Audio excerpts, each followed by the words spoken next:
we were able to take the mine at terrible cost. And before I have a chance to fully grieve, my brother shows up in my room and claims that Beslith Lewittle needs us for some task. I would be lying if I didn't say I wasn't intrigued. I've been wanting to know what was going on in that bramble wall for quite some time now, but I'm afraid I'm walking my friend Filnyr into danger. My brother Schnobik claims to be of free will, but this woman killed him. The future's so uncertain. And the one man Filnyr and I looked to for direction is gone. I suppose it is time to grow up. Time for Dungeon Dads. Heroes rise, heroes fall. I see them on the front line, standing tall. They're risking life and limb to answer the call. But what they fighting for? Don't know, don't care. Just along for the ride, but everyone must end. I'ma make sure I'm on the winning side. Hey everybody, and welcome back to the Dungeon Dads podcast. Every war must end. Good to be As here. always, I'm your DM, Tom Blaylock, and I am joined today by Sam Frank playing Schnobik, Erlington / It's nice to remind people that I didn't die. That's right. That's right. That's right. I was listening back to the last episode, and I realized I don't think we even made a decision about this. I did not introduce you. I knew I didn't want to introduce you, Mm-hmm. and then I thought for sure I did. Like after we recorded, and then I didn't. I was like, "Oh, this is great," but unfortunately, that meant that like you laughed at the very beginning, and then there's no sound of Sam for 52 minutes. After that, which is Listen, by the time anybody's listening to this, we've probably edited that laugh out. yeah. Nope, because So, I'm editing this. It's an It able was intro clean. and then a Schnobik surprise. Yeah, and it's a surprise. There you go. which was a thing in college, and I just want to say I never got to try it. The Schnobik surprise. Yeah, that's right. Or the able intro, because So sad. could go either It's way. so Could have been either one. It could have been either one. Yeah, I was already. Anyway. Anyway, there are other people on this podcast too. Yeah. No, we're also- come on also now. joined by Tim Carr playing the warlock Filnyr Omajira. What's up, Tim? What's going on, everybody? It's going to be so good today. I'm so excited. I've been prepping for this for way too long, which means you're going to skip it. And John Watson playing the, are you a Ronin now? Like, right? Are you a masterless warrior roaming the streets now? But playing the wizard Ionus Silhavine. I mean, first of all, I'm just bouncing in my seat. I'm so excited. This is I crazy. know. I'm so excited. I'm so excited. This Too. is just all new. Things have changed. Who knows what's going on? I mean, if Ionus can wake up, he still has his direction. It's just that it was just easier before. Yeah. You know? Yeah. Well, you know what? I have a feeling Schnobik is going to have a lot of things in common with Abel. Things like his moral turpitude and his Love of puns. His love of puns. I have a feeling he's going to be a great one-liner. Yeah. So, look, we're not totally lost in the woods. I tell you what. But you are in the windmill, and you have just sort of agreed to. Oh wait, Tim is giving me a bad We're in look. the courtyard. In the courtyard. Sorry, yes, The you're in the square. courtyard. We I are in like apologize. the town square getting side-eyed by guards that should know us. Yeah, well, the guards know you, like the ones that should know you. They know you, but they are they're being They a just little like me nicer. slightly better. They're being a little nicer. And I want to say that, like, I don't know if we put this on the rolls for this. I think we maybe did. I may have just rolled it in roll 20.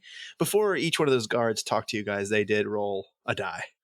So I don't know. I don't want to give too much away here on that, but so Well, yeah. So I want to correct you because I'm sitting on a well, actually. okay, that's right. I like that. That's good. That's good. See, I told you.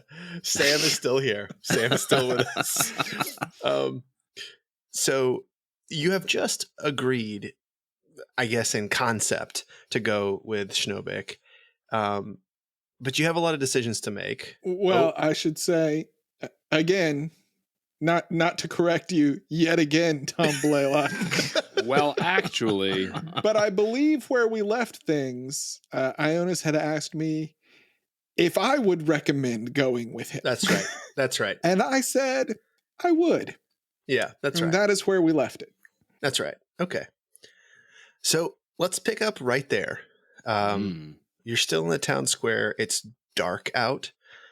And you're standing with Schnobik, your brother, the vampire that you saw in the inside the Briar Wall, Filnyr.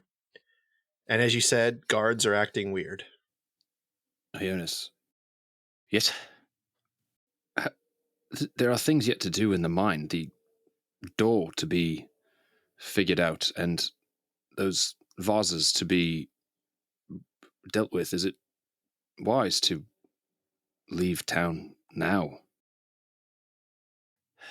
I'm gonna speak to Filnyr and be staring at Schnobik. Honestly, Filnyr, this threat was able to walk straight into our home. You calling Schnobik a threat? He represents someone that we have been told is not particularly kind to us. Is everyone who doesn't share your interests a threat, brother? The last time we were inside the bramble wall, I could tell that you were fighting to protect us. Well, far be it from me to argue with your superior powers of perception. Schnobik. Just see a striking lack of wisdom in this group now. It's good to see that you've lost none of your snark. My point is... My point is you see only threat here and not opportunity. Bezlith offers you a great gift. I will put it to you this way. I put great import on family. And if you say that I need to go with you, then I trust you. I say to you, Filnyr,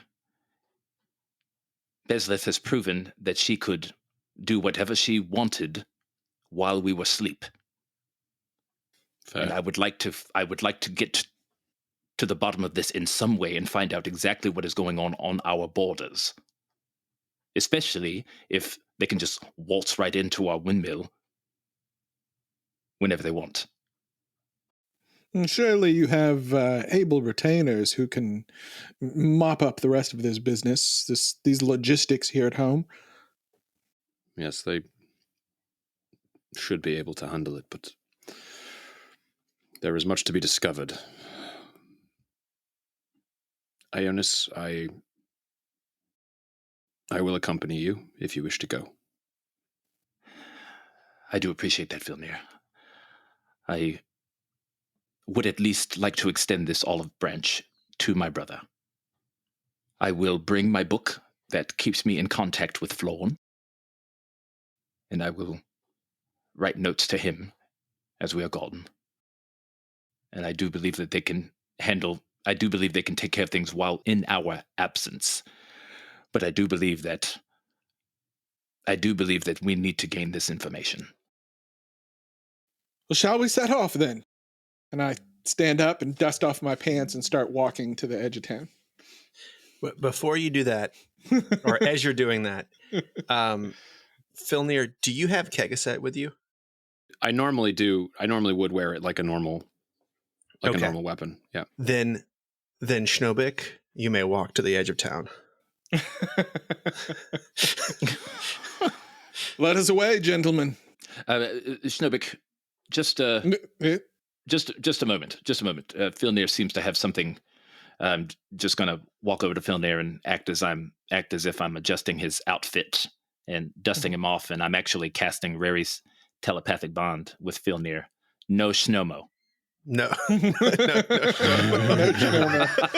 Fine. Fine. You just want to have a bond with Filnyr. No Schnomo. Are you doing it ritual? Yeah, ritual. Yeah. Okay. Doesn't that So take Schnobik, like 10 minutes? It's 10 really minutes. weird. He's over there. He's dusting him off, but he just keeps going over the same spot over and over and over again. And give me a perception check against It's like a verbal sleight of hand. yeah, against Jonas's spell save DC. What am I doing? A perception check, you said? Yeah, perception. That is a 9. You know your brother always likes clean shit, and you've not ever seen him cast prestidigitation, so you don't know if this is like something like he's just cleaning off his retainer, I guess, Mhm. for a long time, like a way too long. And then Fuck me, brother. yeah. And If so you're going as to you're jerk doing him that- off, just have done with it. It's all right. It's We all right. have- Just another minute. We have many miles to cross. And after about a minute of this, one of the guards sort of like shakes himself and says, "Oh, Master Ionus, Master Filnyr, oh my God, my head! He was in my head. Who's in your head? Shit, that one, he charmed me." And I just give a little finger wave. You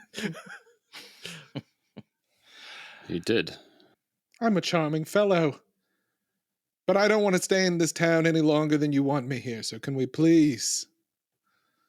We only have a mere 6 or 7 hours till sunup. And I'll after they're done with, I'll finish up and say in Filnir's mind, as I said, Filnyr, we do not know all that he can do, and I do not know where his loyalties lie. And in my head, I'll reply, Ionus, you may need to forget that he is your brother, or that he was your brother. I know it is not what you want to hear, and it is painful for me to suggest that may be the case. But, as you said, you do not know where his loyalties lie. The fact that he is family, or was family, may not be relevant to his current state. I hear you loud and clear, and trust that I also want to protect my found family, Filnyr. I appreciate that. We go off. So you're going to leave with them. All right. I thought it was going to be harder to get these guys to travel Yeah. at night. Here, let me see. I got to roll something. Okay. Schnobik, how far do we have to go?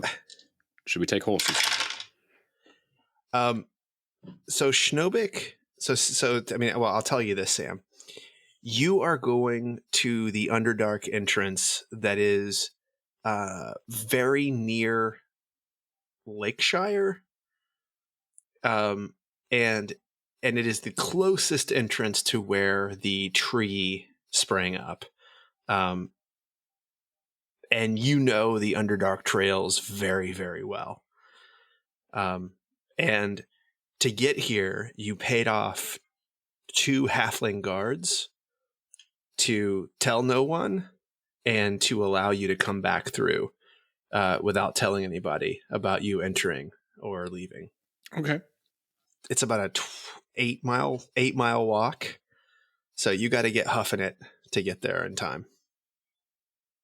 It's like a 3-hour walk. Yeah. Well, probably, I don't know if you guys are going to have to go slower because it's nighttime. Do we want horses?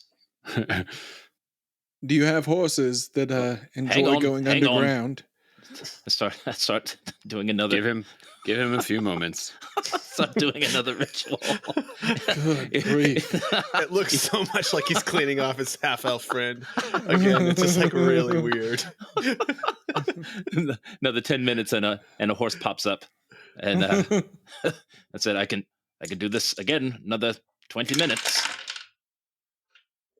Filnyr. Yeah. What's everybody's passive perception? 16. 15. Fuck. 10. Okay. Filnyr and Schnobik, you see a small gnome that has climbed over from one roof to another along the square, watching you all. Filnyr, this is Felipe Madamba, and he sort of catches your eye. And then when he sees that Schnobik has also has cut eyes on him, he just gets really still and looks forward, almost like a statue, as though if he stops, like no one will actually see him. So he just stops and just stays still. And you can see Hold that still, Felipe. Yeah. His vision is based on motion. yeah. And but he's far away from you. I mean, he's I know that was 600 feet away. That was from a you joke. or so. So wait, I see him. You saw him walking along the roofs. But he's far enough away. Would I be able to recognize him? How well would you My know dark Felipe? vision doesn't technically extend out that far. I would assume that he does not know Felipe personally, but that Right. Bezlith has shown him to me. Yeah, you recognize him as Felipe. Felipe Madamba, you are known to me. He's still a statue.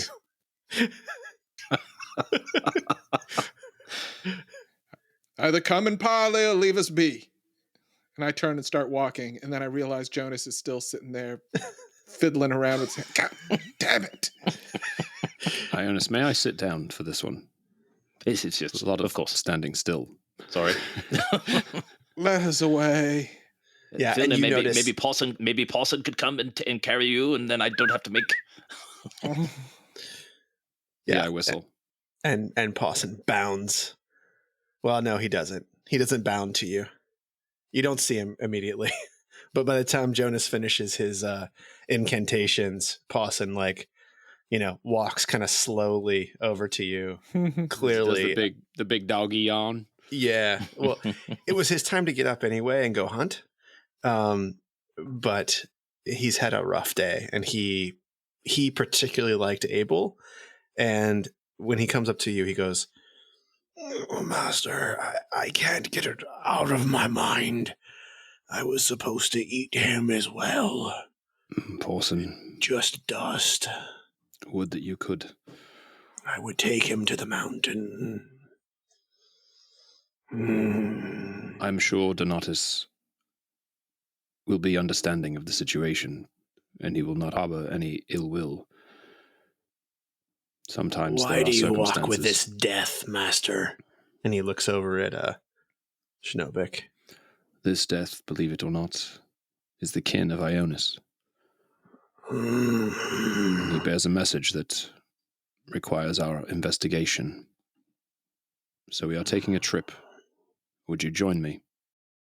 Of course, Master. Allow me on our way, perhaps, to feast. Yes, of course. All right, so the horse is ready, and Madamba has gone to the other side of the building and has disappeared from your sight. Well, now that our precious, delicate gentlemen can protect the soles of their feet on our brief journey, may we now Get away from this place. Yes, thank you, Schnobik. It's a shame I couldn't make one for you. And I go, I prefer to walk. All right. So you guys gonna go? You're gonna lead them there. Yeah. So I mean, you don't know whether or not they've been there before. Ionus and Filnyr, as you guys are making your way, it's clear you're going right toward the siege camps of Lakeshire. And that probably is not the best place for you all to be. I'm sure you know that.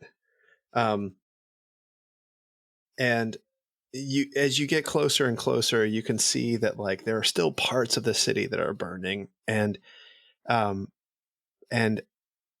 would say you're about a mile away, and there's a place where the lake it sort of goes into a little bit of a inlet and snakes back around, and it allows you to get about a mile long view, and it's dark, but you can see that there's a single there's an area that is consistently, you see a small flame, and then you see it whip up in the air and fly towards something, and you see it hit in the town, and the town is lit up for a second, and then 40 seconds later another small flame, and you surmise that this is a trebuchet that is firing oiled pine balls into the city and occasionally setting something on fire, but it's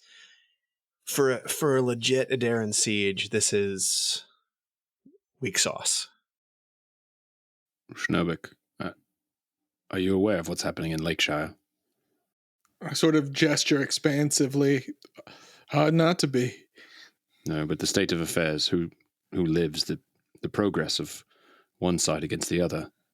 I feel as though both sides continue to throw fire at each other. The status appears to be in flux, as we say. Who is winning or losing, I honestly don't know and don't care that much. I must say I'm a little alarmed at how close we are to Lakeshire. Where are we going? Going to the pass that I know. How close does it take us? 1,000 feet away from the encampment. Close, and yet not that close. Are we going to pass the Hold your trebuchet? water, Is Master that on Elf. We will arrive shortly. No. I'm an out of character question. Like, does our route?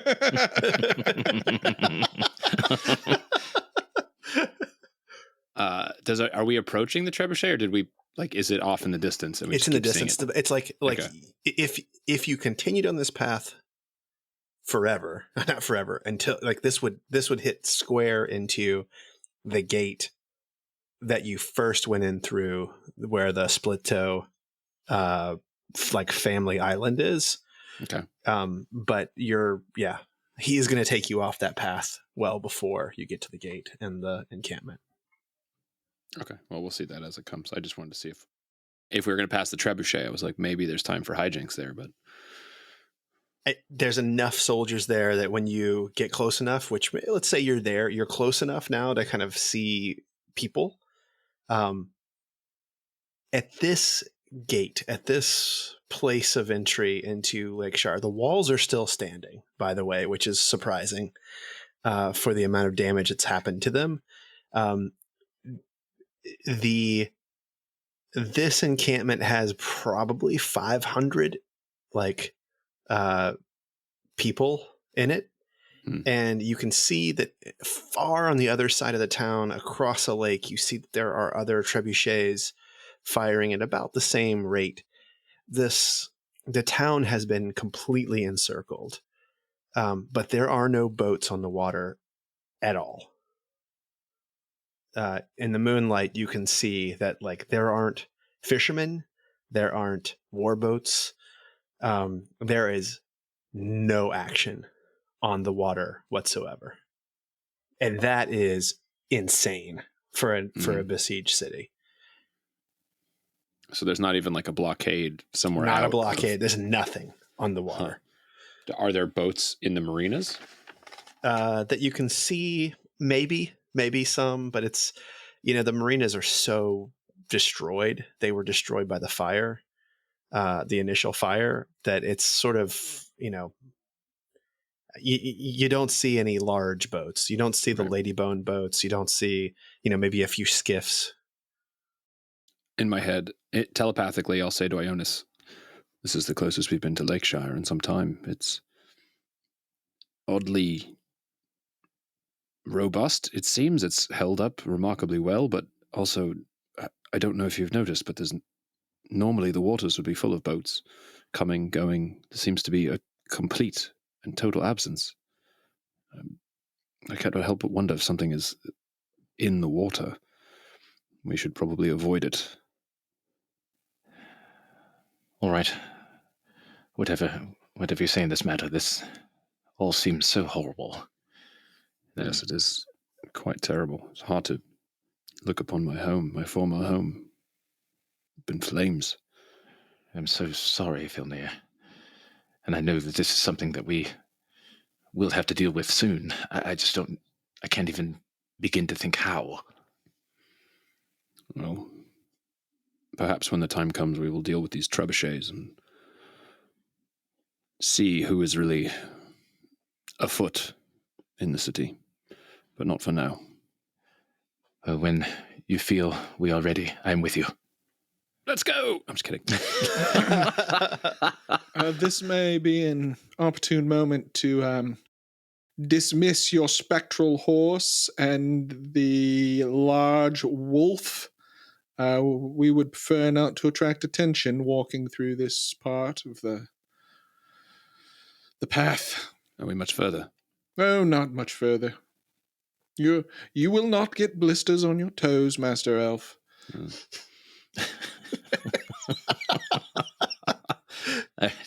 I dehorse. I'll hop off Parson. I'll look at Parson. Parson, make your way back carefully. Maybe I'll hunt. Hunt to your pleasure on the way home. Just Which do not get side injured. of these humans are we against? I can't say I'm on either side in this battle. So any human is fine. I've got a very special hunger. Try not to bring any eyes upon Lake and Hearth with your hunting. Fair. Be a lone wolf. Death. Look at me, Death.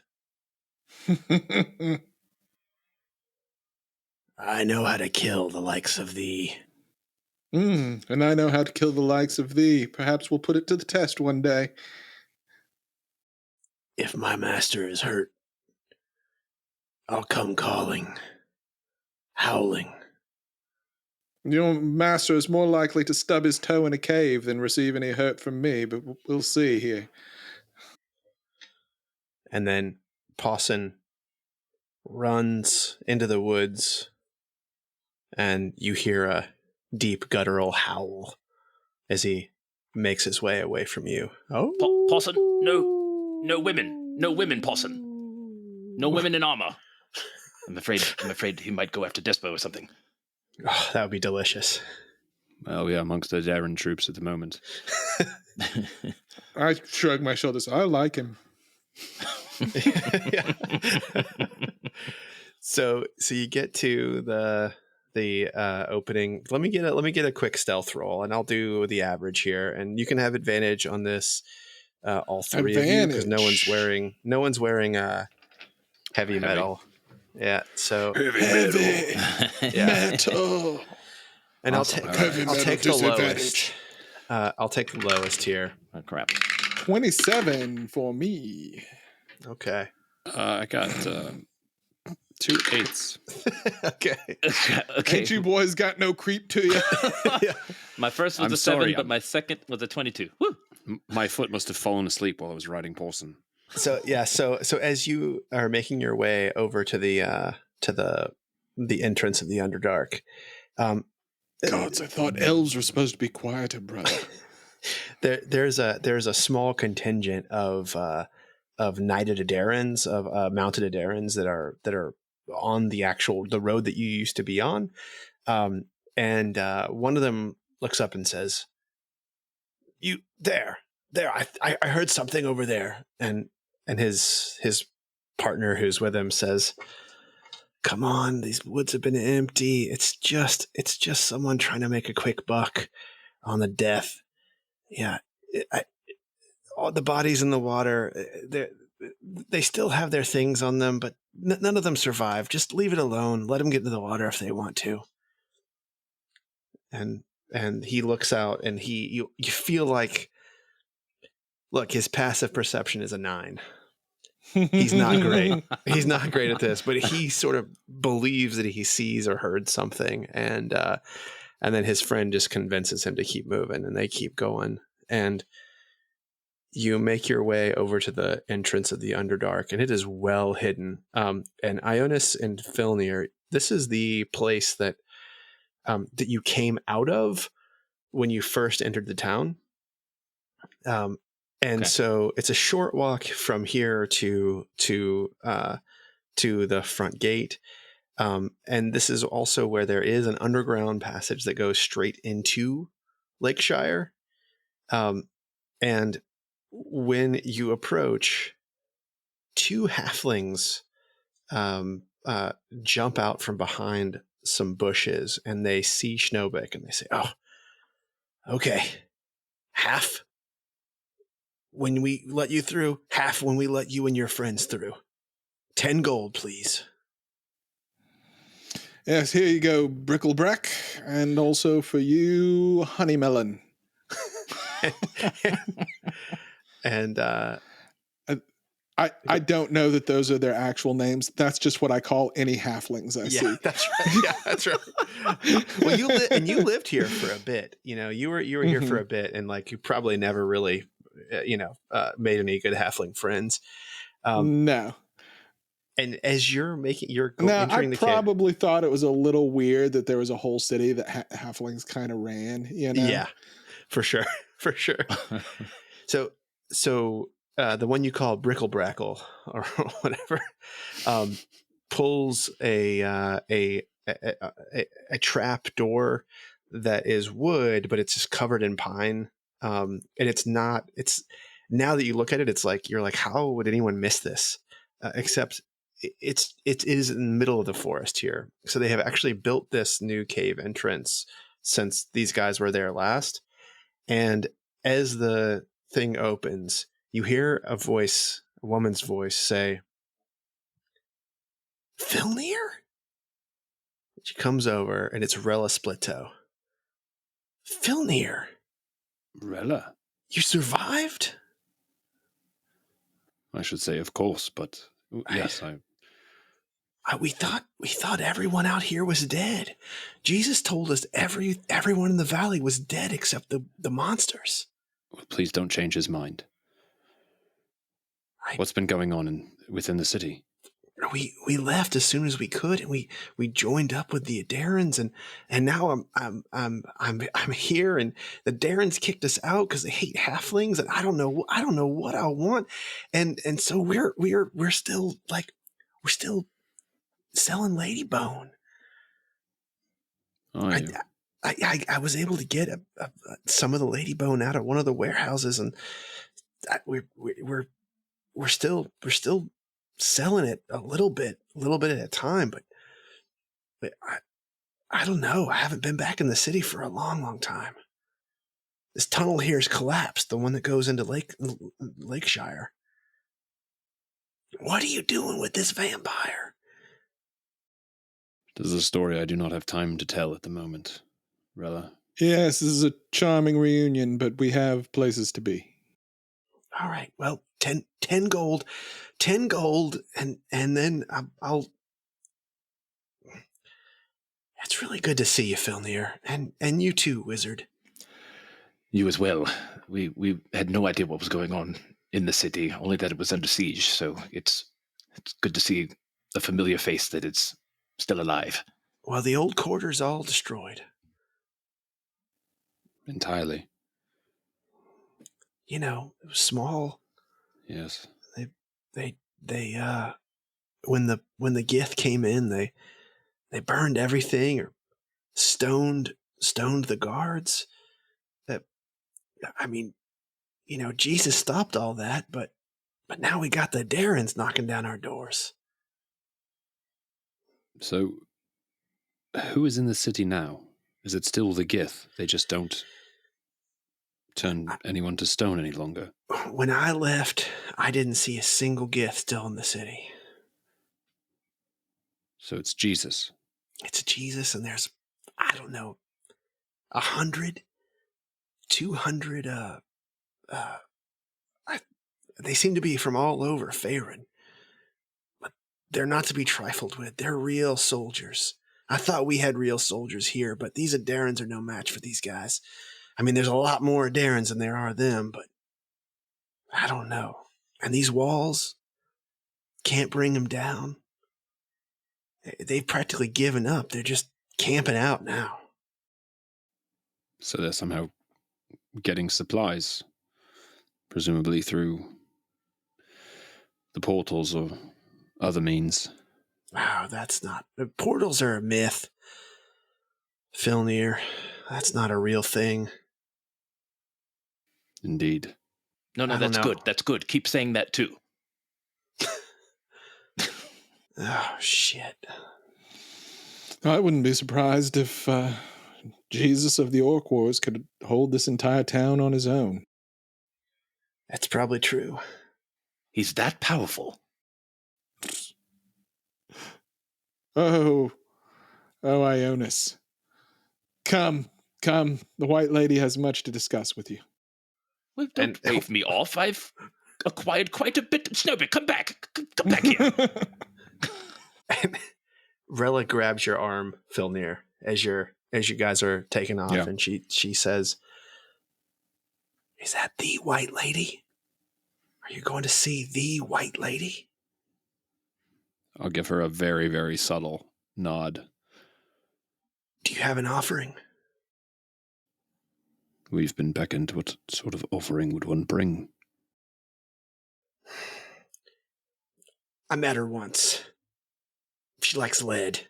And she reaches into her pack and fools around, and she produces these small leaden balls and says, I don't know. It's what the priest gave me before I went to go meet with her to set up our trade routes years ago. I'm surrounded by chatters and fidgeters. Thank you, Rella. Stay safe. We will meet again soon. Just remember the lead. She loves the lead. Can I do an insight check on that? Yeah.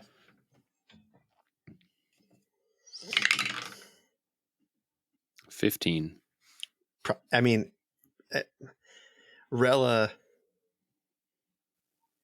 made you think that she hated the Ladybone trade. Mm-hmm. She's now told you that she helped set it up. That's weird, but she seems to really believe that the White Lady loves lead. Okay. Oh. Sorry, I didn't realize that when she said they were selling Ladybone, that they were selling it to the Underdark. Yes. So Schnobik takes you on a path that is not the way you came before. Mm-hmm. There's these forking areas that sort of after 10, 15 minutes, you're pretty certain you couldn't find your way out of here. At one point, he's walking and you see that he takes a right, and then he just disappears. You can't see him anywhere, and you're totally lost. And then his head shoots back around a corner that you didn't even realize was a corner. These walls are cut in such a way that even looking straight at them, it's almost like they're illusory, even though they're not. It's just they're cut in such a way that like makes one sort of lose themselves. Does this remind us of that room in the mine? Yes, very much so. Okay. Very much so. What's the light situation? Super dark. Like if I don't have any enchantments as a human, is it pitch black? Under dark. Yeah. How far Like down picture are we? dark, and then picture under that. Yeah, that's Dark. Dark. It's hard for Filnyr to see. You have no eyesight. You're just sort of like every once in a while you're like you kind of almost like you're hallucinating. You'll suddenly like you'll turn a corner and you'll see like purple light and all, it's sort of like when you push the palms on your eyes and you push really hard, and then at some point like there's this like clarity that sort of shows up in your eyes and you can sort of see things that aren't there. It's like that.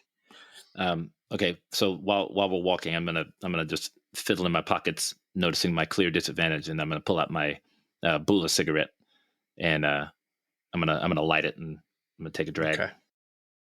Okay. Yeah. And then I'm also gonna. He's smoking Bula, which is like totally your favorite, and you kind of you didn't invent it, but like you've been rolling those things for several years, and you love them as well. Pardon me, Schnobik. There's a new thing. I don't know if you know anything about this, but there's a new thing that I've gotten into. And I'm, trying to look cool while I'm doing it. Ionus, don't go telling all the cool kids doing it. I mean, I wouldn't tell him that, Filnyr, but they are Schnobik. Something recently occurred to me, brother, and I'm not sure that I shared it with you. You said that the whole time we were growing up, even though I was only a year and a half, 2 years younger than you always treated me as such a child, such a younger brother. You said you emerged from that portal 2 years later as though no time had passed at all. Indeed. I believe that makes me the older brother now. And I just turn and keep walking. I just stop in my tracks and just stunned. I bump into Ionus in my head. I go, why did you stop? My younger brother's older than me. Filnyr. I'm saying this in my head. Just remind him you were born first. That will never change.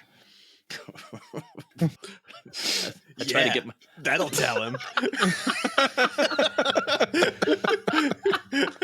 I just realized between Ionus and Filnyr, we have a lot of foppish reasoning, rationalization for things. I love it. Your shoes were always finer than his, and still are. Nanner. You still are the firstborn with all associated rights and privileges. I'm sure he will hate being reminded of that. I just pat Filnyr on the back, as if as an old friend, that the only one that ever truly understood me, and we keep going.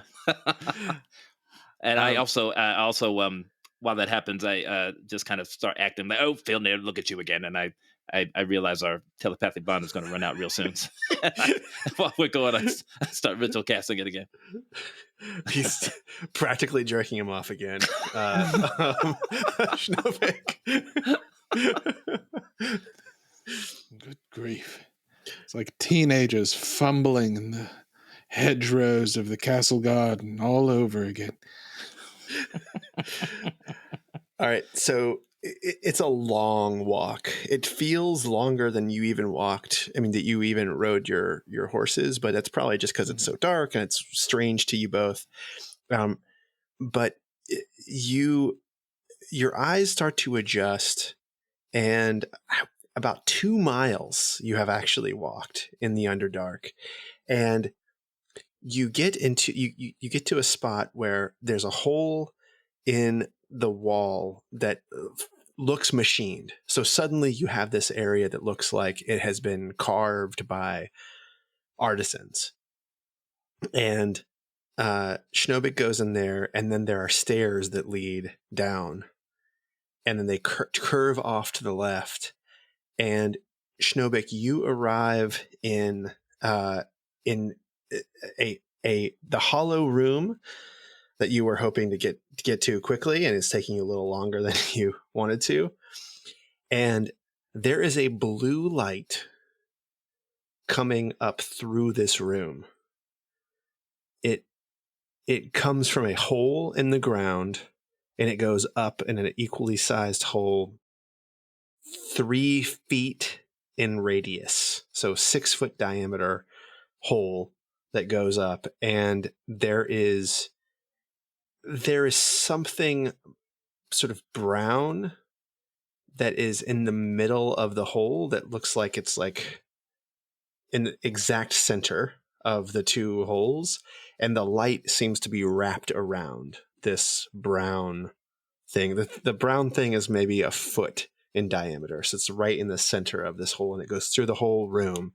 Room is about 8 feet high, so it's not like super big, and in about a 20-foot radius, almost a perfect circle, sphere. This hole, this chamber that you're in. And Schnobik, you have to climb down through the hole on the route. Well, now we climb. I just treat it like it's no big thing. Yeah. How far down?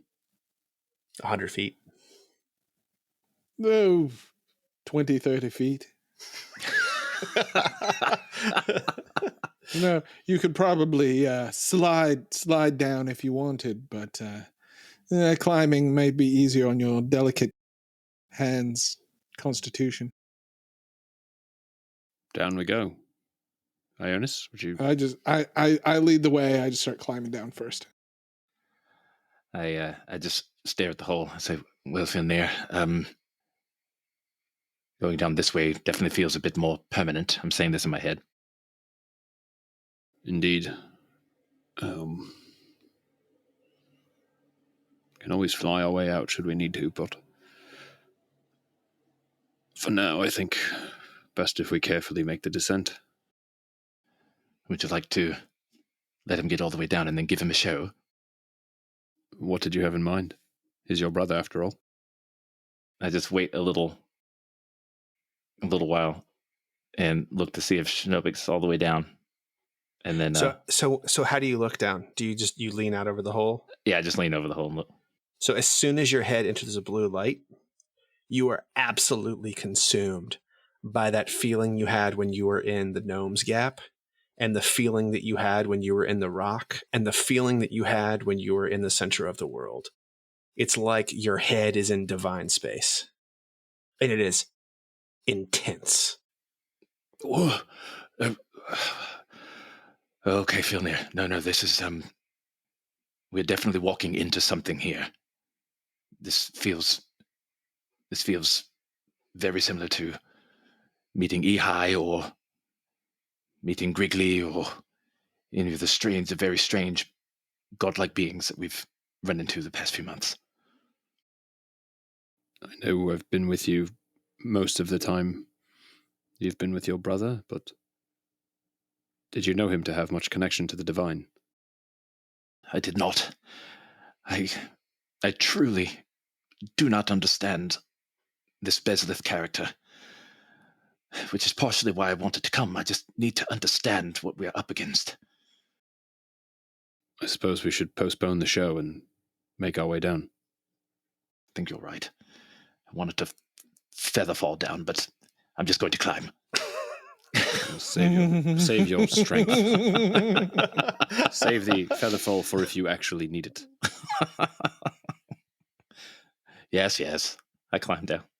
All right. So when you enter in and you put your hand on the root, it is very clearly a tree root, and it's sort of knobby in places.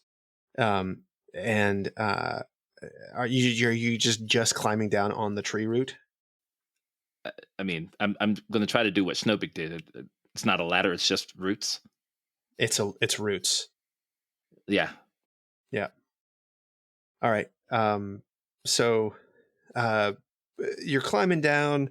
You're not having to climb up. I'm gonna say no big whip. You guys both have acrobatics checks that are higher than 5. Yeah. My athletics is higher than 5. Okay. Yeah, acrobatics. My higher than 5, yeah. acrobatics That's is fine. So like you guys make your way down. There's a couple of spots that feel kind of mushy and like muddy on your way down. But it's fine. You don't slip too bad. You're safe. And when you get down, see where you touch the root on both of you, there is a small trail of blood and viscera that's on you, that has come off of the tree root.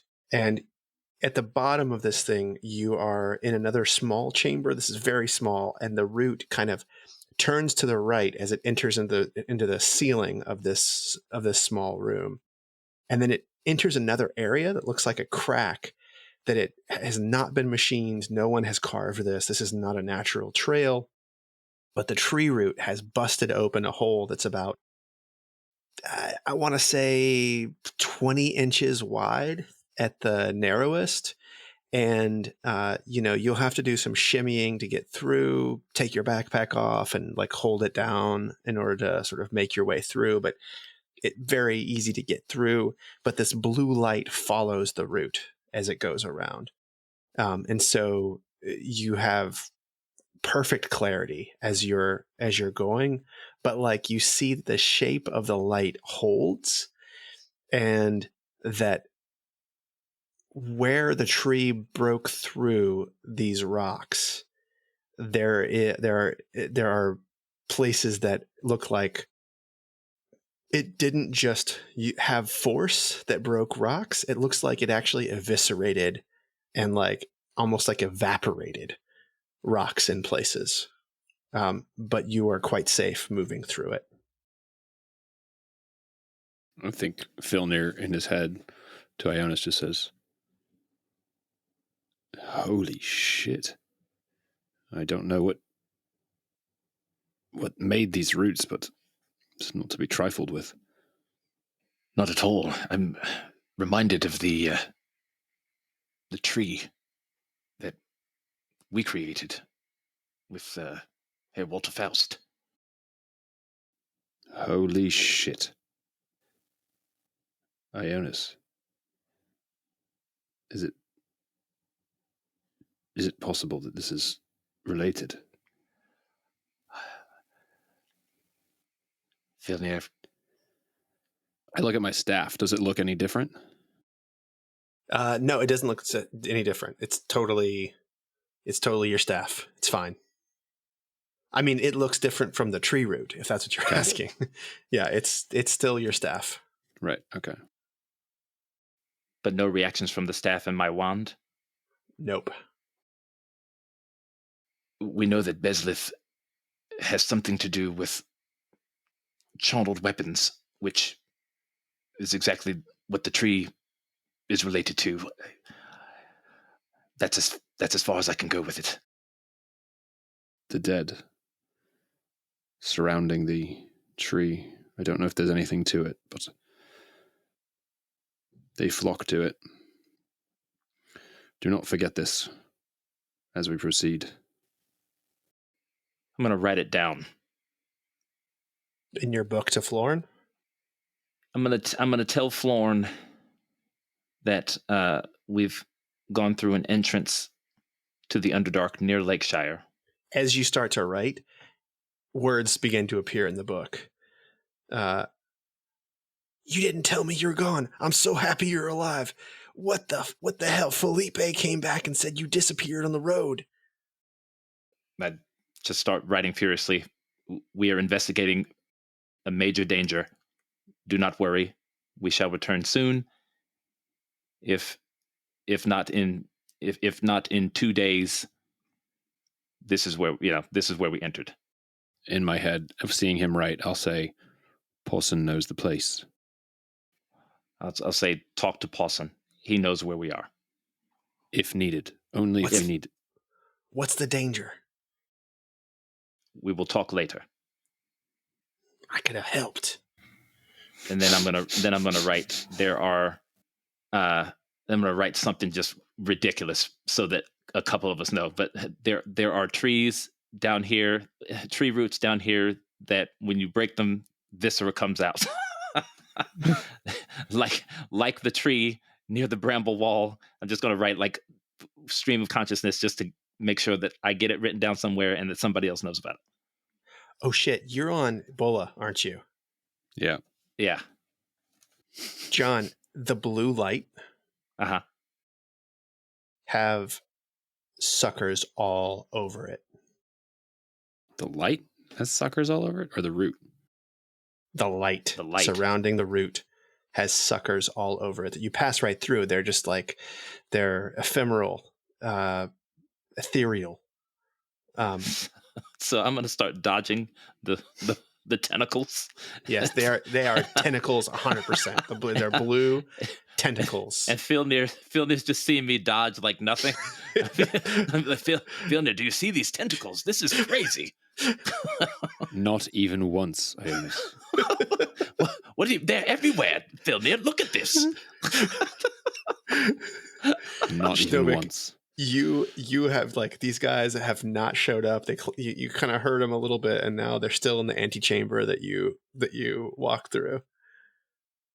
They're still climbing, right? No, they're down. They're down now. Yeah. The White Lady really needs this kind of assistance.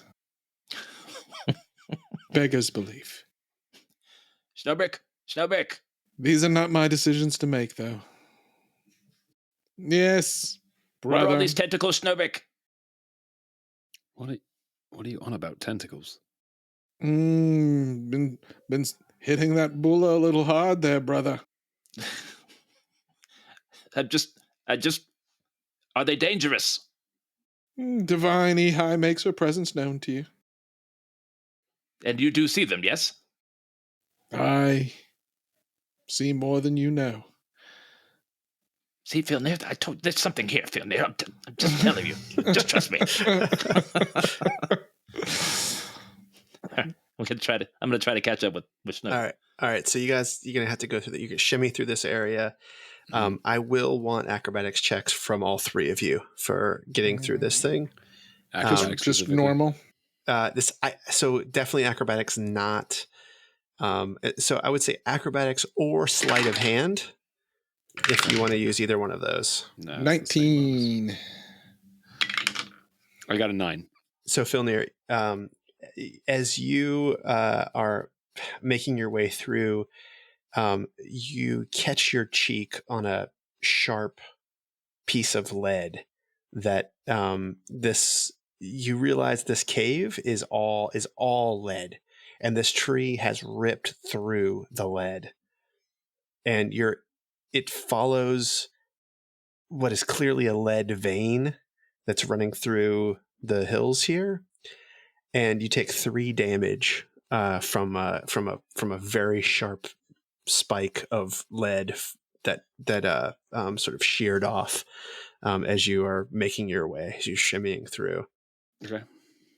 And you get to the next room, and it's giant. It's about a 300-foot radius cavern, and it looks like you're inside of an air bubble that was formed with like magma flows or something. It is otherworldly in this room, and there's a small 15-foot radius pond that is in it, and Schnobik, you remember that the White Lady told you to remind these guys not to drink from the water, that it is poison.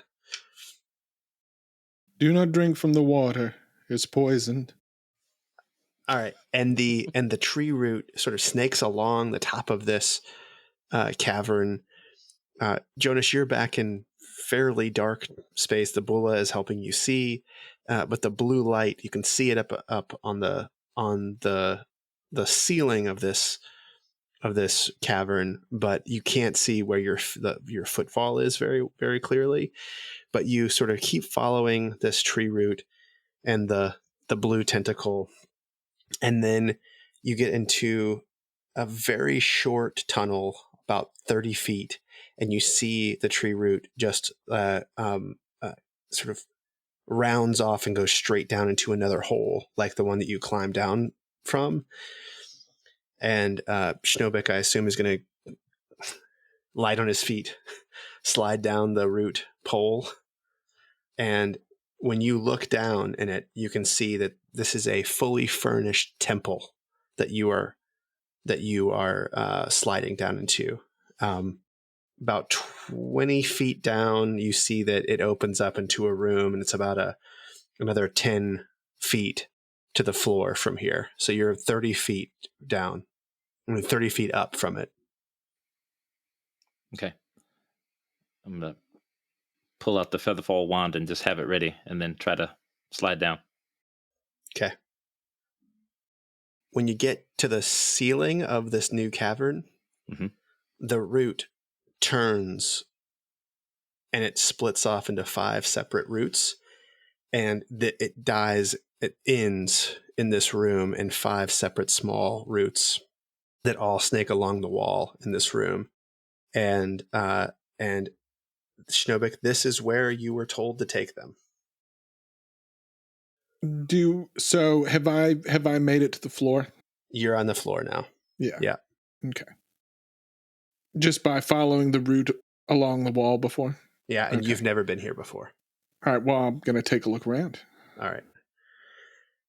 So this, honestly, the size of this room and the squareness of it is striking. It's about a 30 by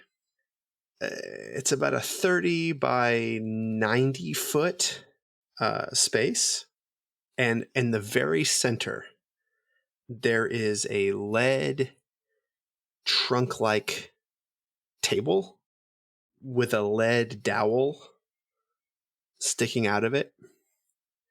The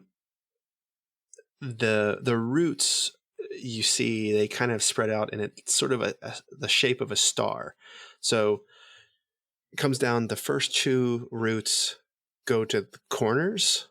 So actually all 4 roots go to each one of the corners of the room, snaking along the ceiling. And then the final root sort of curves around and then ends up right next to this lead table and this dowel that's sticking up out of it. The dowel is about 12 inches long, about 1 inch in diameter, and it's sticking up out of what looks like a 2-foot diameter tree stump, but the stump is actually lead. Okay. And I don't recognize this device. No. And so that's sort of the center. But I'm of the used to room. seeing a lot of things in 5s down here. Yes, that's actually true. You are. That's true. Okay. And then on one side of the room, you see a very familiar dais that you've seen these all throughout the Breen Valley and the temples. Sometimes they're sacrificial tables. People refer to them as sacrificial tables.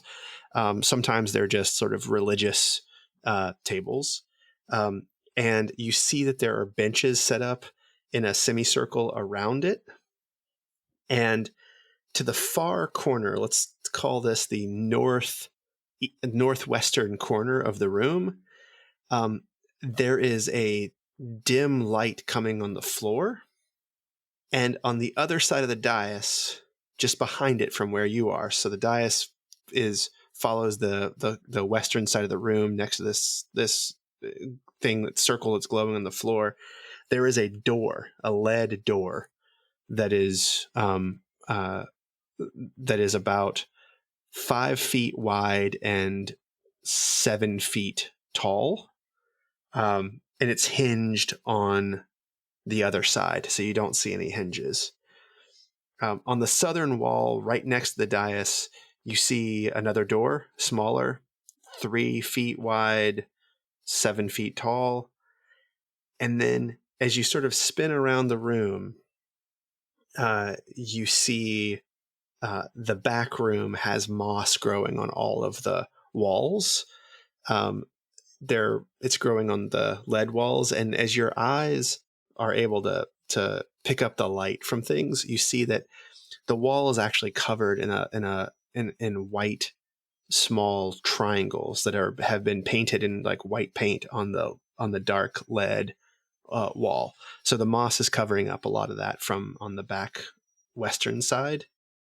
And you're the first one in the room, and these guys are coming down behind you. Can I reach out through my telepathic bond to Bezalith? Yes. Okay. We discussed the other retainers. I don't think we discussed her specifically, but I would assume she's included in it. Yes. My lady, I've brought them as you asked. Do you require any other preparations be made? Don't touch anything. My eyes are on his way. He will be there first. And is someone bringing yourself as well? My fury is with me, as well as my heart. Very well. Azir is with us as well. Very well. We will wait. Okay. So, Ionus and Filnyr, as you go down in this room, Ionus, you feel... Touch nothing. Molest nothing. Stand here close to me. Fidget the absolute minimum required. As you make your way in this room, you see all the things that I just described. But we weren't in the room yet. I'm going to need you to describe everything again. Nah, fuck you. But kneeling behind Schnobik, about 10 feet away from the lead stump, you see a blue spectral figure kneeling, hands together in prayer, in full plate armor and a beard. Do you recognize him? You sure do. This is Herr Walter Faust. And we both see him, or just me? Just Filnyr. Schnobik,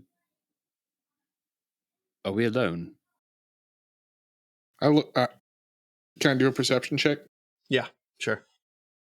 I'm going to give it a real look, because I also know how these guys down here like to sneak up on a fella. 23. All right. I'm assuming that Filnyr is like looking in a direction behind you as well. Yeah, I mean, I'm looking around for more, but I'm also like conspicuously figuring, if you were to watch my eyes, you would see the spot that I keep coming back to. Yeah. Nothing's there. Yeah. We are alone in this room, and yet are any of us really alone? I speak to my compatriots. I'm sure you speak to yours. In my head, I will say, Ionus, I see the spectral outline of Walter Faust behind Schnobik. Do you see him? I look real hard. You don't see him, but you do notice that the moss in the direction where Filnyr is looking is a little out of focus for you. Okay. Almost like you're looking through a very dim fog.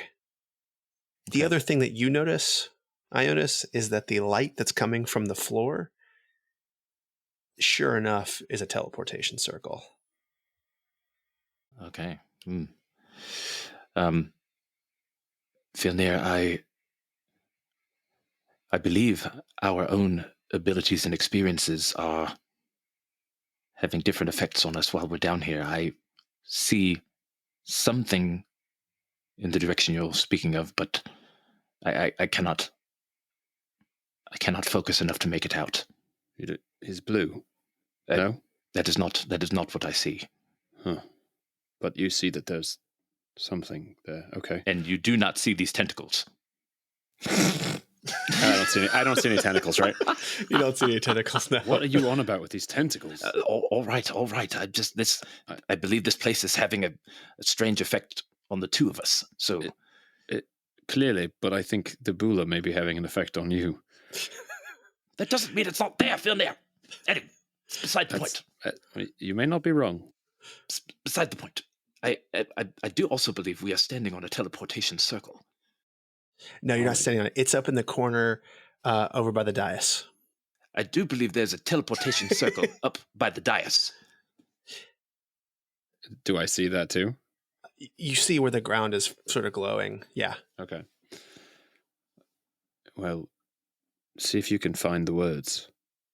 Should we ever need to come back here, though I can't imagine we would, but I will try to take a look at it.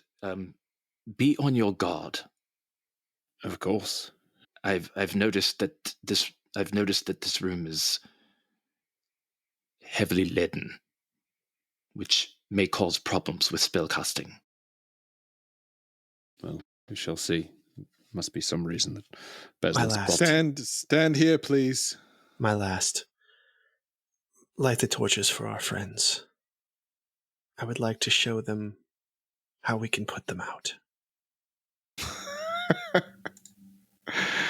And there's oil already in the torches, and there's a place up by the dais where you can I mean, if you have a way to start a fire where you can light some oil that tracks to the oil lamps, and she sort of sends you an image of how to do it. Ionus just starts into Prodigy Firestarter. Yeah, right. I'm a fire starter. Twisted fire starter. Sorry, go ahead. Please stand here. Please show respect. My lady approaches. We've had our fun on our little jaunt, but We've had fun, haven't we? now the delicate dance of diplomacy begins. Please be on your best behavior. Your behavior at this point may also reflect on me. And well, reasons to behave then. I go around and I very solemnly and ritualistically, I may even throw in a few little sort of extra flourishes and bows and hand gestures, go around and ritualistically light each of the torches. Okay. Is Walter Faust doing anything but praying, or does he seem pretty much static and fixated? He's praying, but he's moving. It looks like he's animated. As these oil lamps are lit, these torches, the image of Herr Walter Faust disappears from your view, and the light coming from the teleportation circle also disappears, Ionus. And now this room is completely lit, and you can really get the sense of these black walls and the white diamonds that are drawn on it. And from the eastern wall, you hear metal clicking at this door.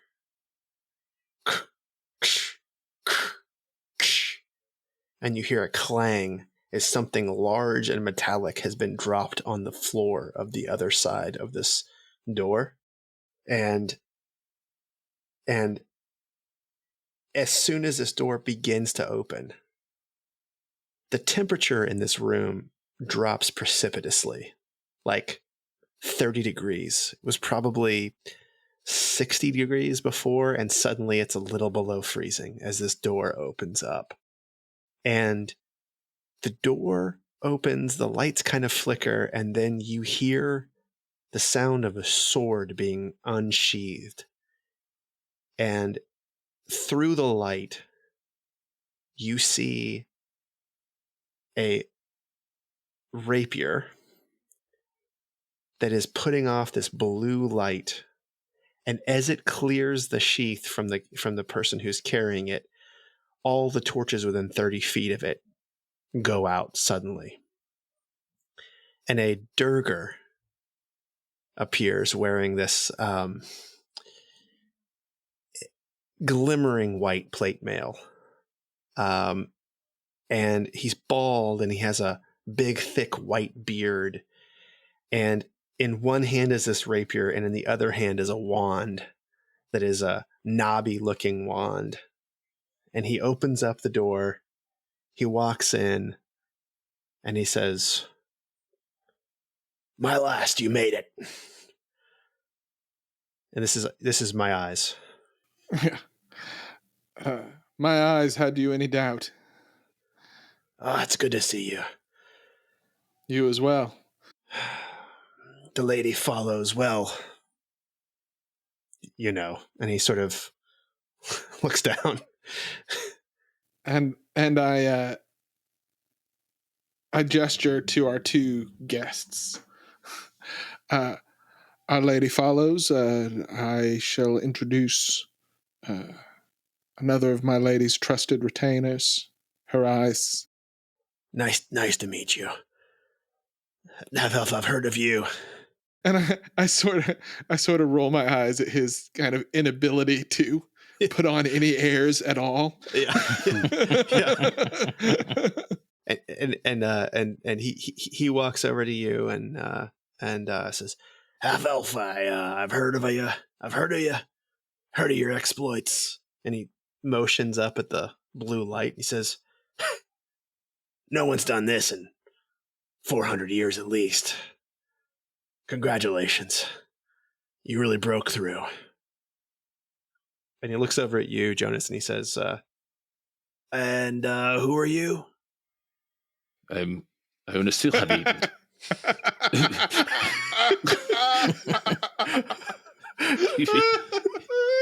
Heir to the throne of Monterre.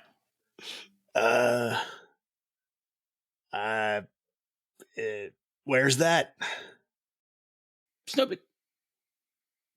Do these people know nothing? Down here we have a different order of priorities, one might say. And I'm loving this. I'm loving every second of it. My last. I also know that Eyes is probably doing this a little bit for me. Oh yeah. Like sure. He knows. For sure he knows. Yeah. My last. Were you able to bring me anything from the top side? Any goodies, treats, anything that bleeds? My Eyes, it was just a quick trip of great import. You know, I was not able to. There was no time for sidetracks, dilly-dallying, and pleasures indulged. It was and I pull out. I've got a rabbit for him. And it's what color do you call this? Well, I believe on the top side it would be brown. Down here, it's I would call it mid-tone. And he just he's so happy that it's still alive, and he just bites right into it and begins to suck its blood. Does he put down his wand or his rapier? The wand. He puts the wand down. He puts down the wand. Yeah. And he says, "Half elf. Yeah, I have to tell you, we've heard tell of your cooking." My cooking? Yeah. Do you think it's possible? And he looks over at Schnobik and he says, "Say, don't tell my heart. Do you think it's possible we might be able to arrange something where you make us something special with fresh blood, but also sweet in the elven way, in the water deviant way? Is that something you might be able to do for us? I've heard you make desserts."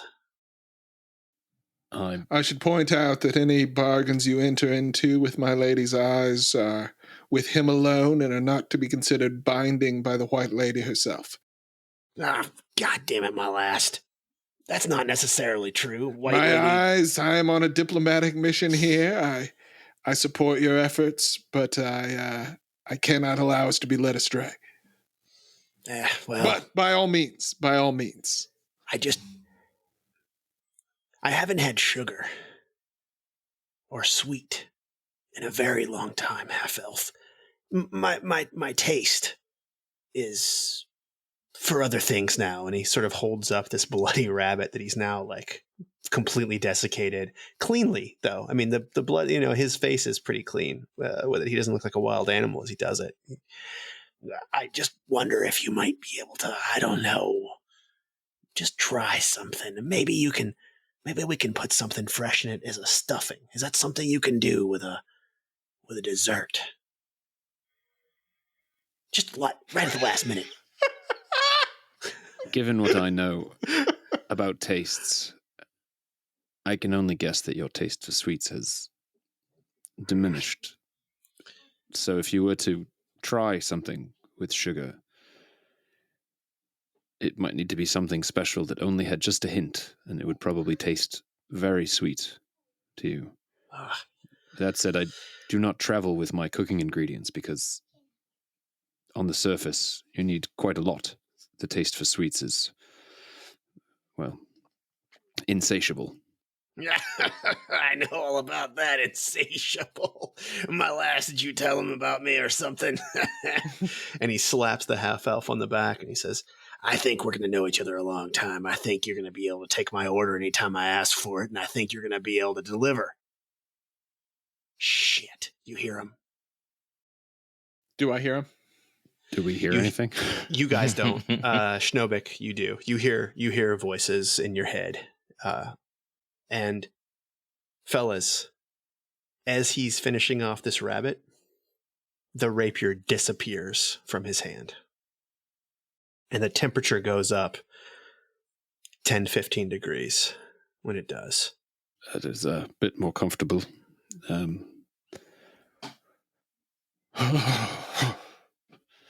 Yeah. Shake off the chill. Can you tell us what that sword was, Eyes? All will be revealed in good time. Is there a way we I should believe be...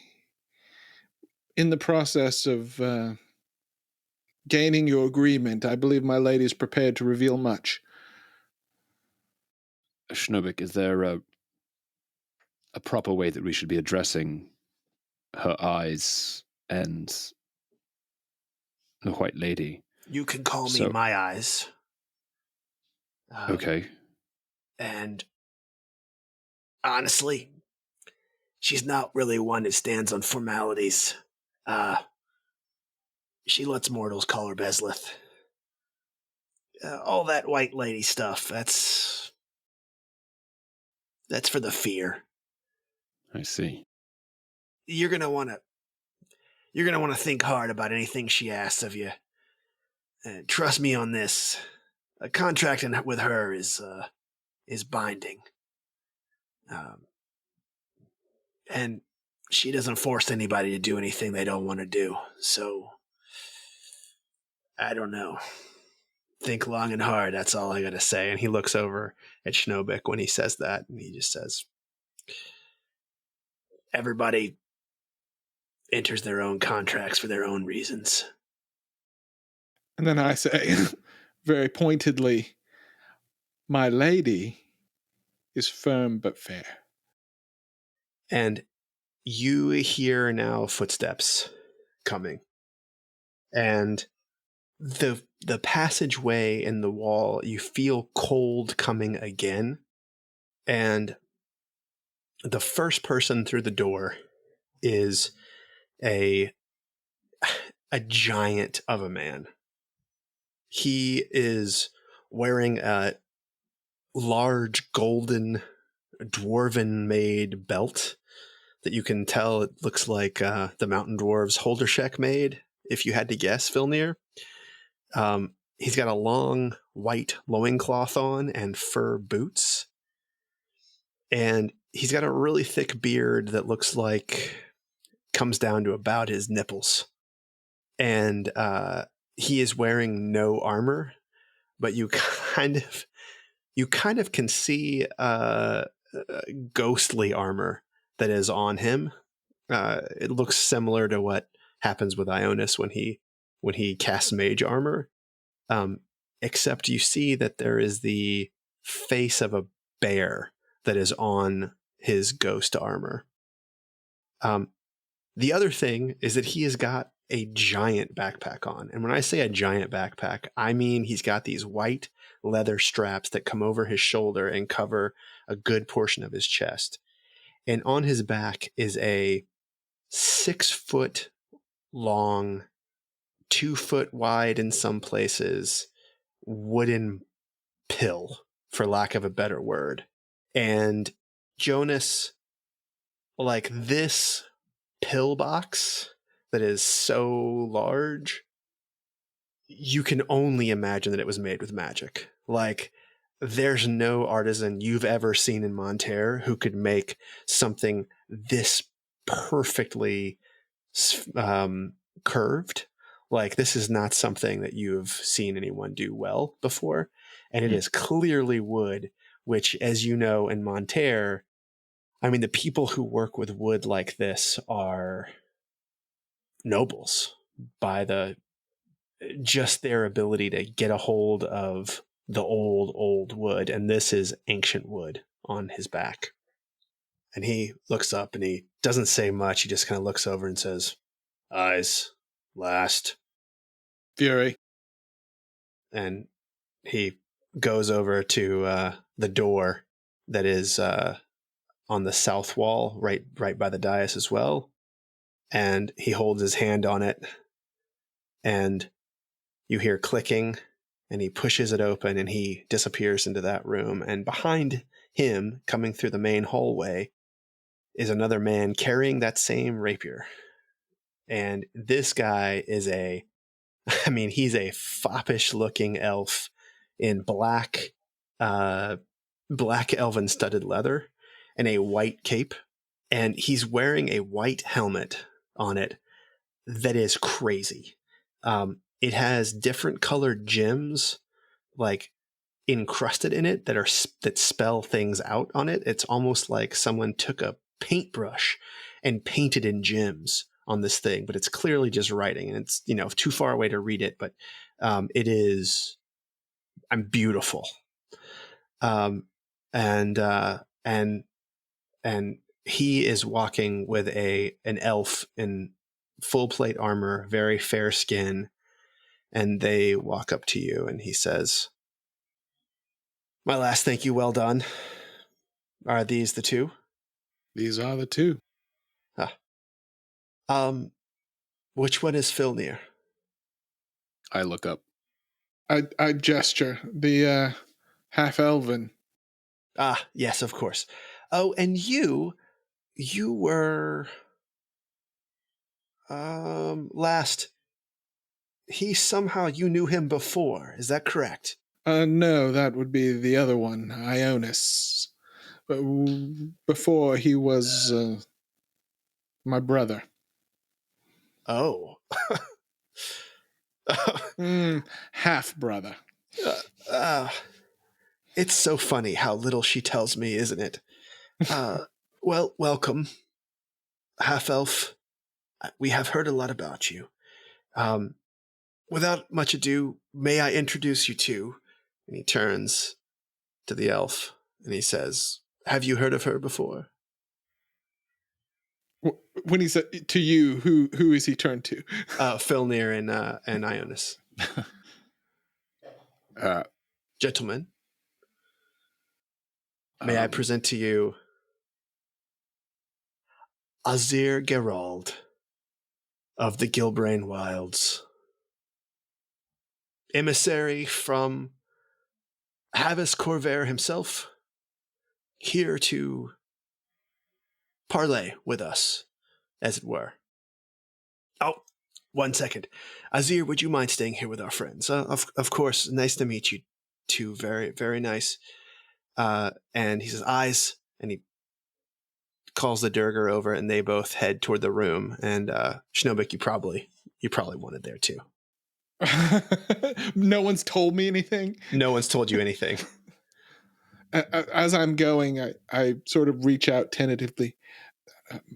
My lady, I was given to believe that I would be the one to introduce you to them. You will be. Formally, that is. You will introduce me to them. Yes, that is right. And as you get to the door, my heart is there, and he says, "Eyes, yes. Last, stay with your friends. Make them comfortable. We'll be right back." But I just swallow it. I turn and I walk back to the thing. My lady will be joining us shortly, and I will be presenting her. So this Azir is not Bezlith? Bezlith. No, you are speaking with Azir Gerald, sir. Is it true that I heard that you're from the land of Monterre? Is that correct? That is indeed correct. I know one of you has heard of Monterre. One of you. Oh, I know Monterre very well. In my stories, they tell that your people were the source of the Great Awakening. So for that, I thank you, and I mean, you are my first Monterran that I've met in person. You're very handsome. And Thank you. Sorry, here, and she pushes a button on her armor on her arm where her greaves are, and both of her greaves just disappear and her gauntlets disappear, and she touches behind her neck, and the helmet that was like on her head just sort of like slips back into the armor that she's wearing, this plate mail armor, and she says, "I'm sorry, I don't go anywhere without it." My lady's a devotee of the new age of Gilbrain. Devotee, it makes it sound a bit religious, but that's fine. I understand the Breenies have a way with things. We prefer enthusiast. I would prefer harbinger. Harbinger of the Gilbrain wilds. It's not very wild anymore, I can tell you that. But we do like it that you all still call it that. Well met, indeed. He said, Azir Gerald, it is our pleasure to make your acquaintance. It's very lovely to meet you. To what do we owe the honor of our meeting? Well, I heard that you would be able to withdraw the ore, and I just couldn't miss it. Withdraw the ore. The ore. And she points back to where the lead dowel is sticking up out of the tree stump. You've brought me here to pull metal from metal. Bezlith has many things that she would like from you. I am positive of it. She does not. She's not one who, what's the word? It's the opposite of single tasks. She likes to have many things going on at once. I am here to watch you pull the dowel from the stump.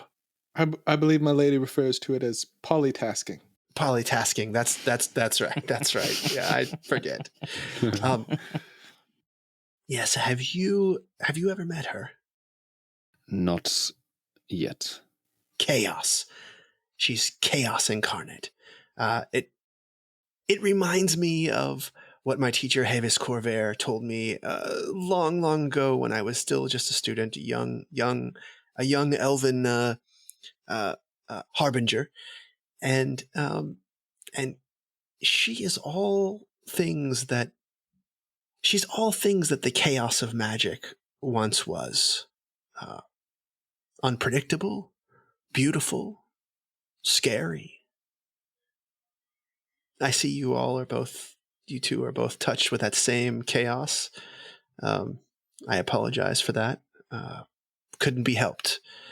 But don't worry. The Ministry of Progress is on its way. The Ministry of Progress? Yes. Is that a real thing? It is. Havis Corvair, be praised. Now who has a touch of the religious? Well, we all have to praise something. I suppose we do. So that door Now, you did say the torches went out in the front 30 feet of the room. Did Front that 30 change feet what of the the did that change what the room looked like to us? No, that stuff that we saw before. Oh yeah, is in the still front of gone. the room, you can see the outline of the teleportation circle again. Okay. But the back side of the room, where Herr Walter Faust was, you can't see him there. Still lit. Yeah. And the door to the antechamber opens up, and from the door, my heart comes out first. The foppish elven in studded leather, followed by my fury, who is the human who has the long beard and basically no clothes on except a loincloth. And finally, sort of stumbling out after them is my eyes, the Durger, and he says, oh, "My last, she'll see you now." And I quick step All right. over to the door. And Filnyr and Jonas, you have 3 retainers and Azir there. The retainers go and stand up on the dais, and Azir walks over behind them and pulls out a stool that you didn't see before from her armor and sits down on the stool. And Schnobik, she's sitting on a piece of stone that's in the antechamber, and this antechamber is, her pillbox is there, but it's barren in here. This is clearly, they did not pull out the stops to make this as impressive as the rest of the temple down here. Hello, my last. It's good to see you in person again. My lady, I have missed laying my eyes upon you, even if it was only for a short time. Well, can you give me any insights into your brother and the half-elf?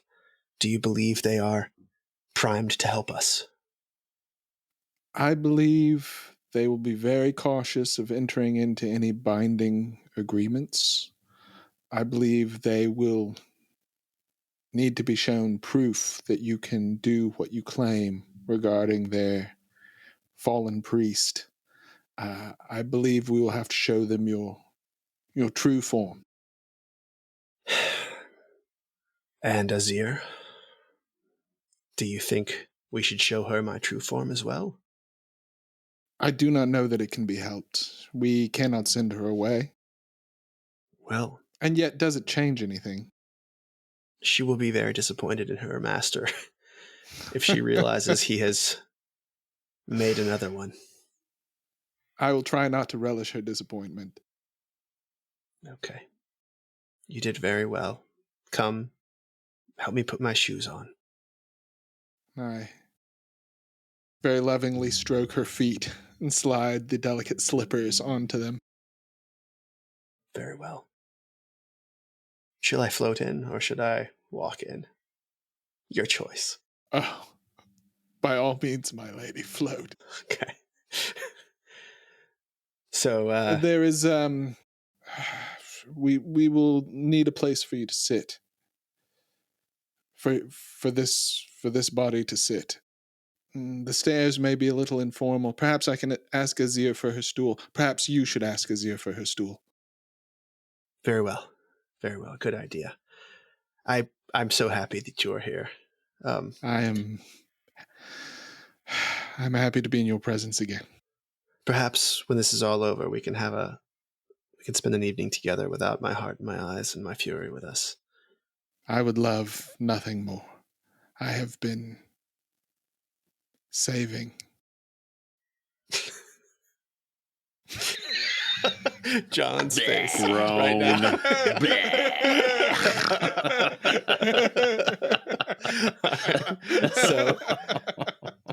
so Where's Statler and Waldorf when you need him? yeah. So you first see Schnobik, and he's walking in front of, it can't be denied, probably the most beautiful elf either one of you have ever seen. The only thing that's kind of weird about her is she does have porcelain skin. And I don't mean it's white like porcelain. I mean, it looks like it's actually porcelain. Okay. It looks hard to the touch. And then you can see as he is walking out with her, she is holding his hand and he is actually pulling her and she is floating behind him. And where he's touching her hand, you can see that it's fleshy.